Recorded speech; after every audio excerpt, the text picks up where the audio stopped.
আসসালামু আলাইকুম। আপনারা তো আমার এই প্যান্টের কাপড়টি দেখেছেন। তো এটির সাথে ম্যাচিং করে আমি একটি কামিজও তৈরি করে নিব। তো একই কালারের আমি একটি কামিজের কাপড় নিয়ে নিয়েছি এবং ঠিক মাঝ বরাবর যেখানে আমার গলার ডিজাইনটি হবে সেখানে আমি দাগ দিয়ে নিয়েছি। এরপরে আমি যে পাপড়িটি দেখতে পাচ্ছেন 3 পাতার, এই পাপড়িটি আমি প্রথমে গলায় এঁকে নিচ্ছি।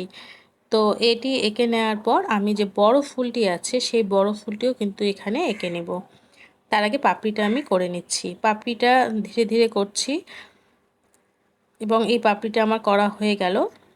এরপরে আমি গলার নিচের দিকে কিছু পাপড়ি দিয়েছি। তো আমি এখানে উল্টো পাশে করার কারণে ফুলগুলো কিন্তু একটু বাঁকা বাঁকা হয়ে গেছে। তো সেলাই করার সময় কিন্তু আমি সেটা ঠিক করে নিব।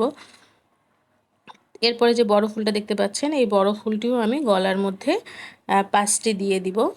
তো আমি মোটামুটি একটু গ্যাপ রেখে 5টি ফুল এখানে করে নিচ্ছি।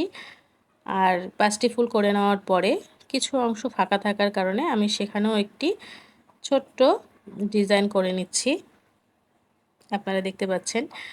তো এই ছিল আমার আজকের গলার ডিজাইন, কামিজের গলার ডিজাইন। তো আপনাদের কাছে কেমন লাগলো জানাবেন। যদি ভালো লেগে থাকে আমার ভিডিওটিতে একটি ছোট্ট লাইক দিয়ে আমার চ্যানেলটির পাশে থাকবেন। সকলেই ভালো থাকবেন, সুস্থ থাকবেন, আমার জন্য দোয়া রাখবেন। আল্লাহ হাফেজ।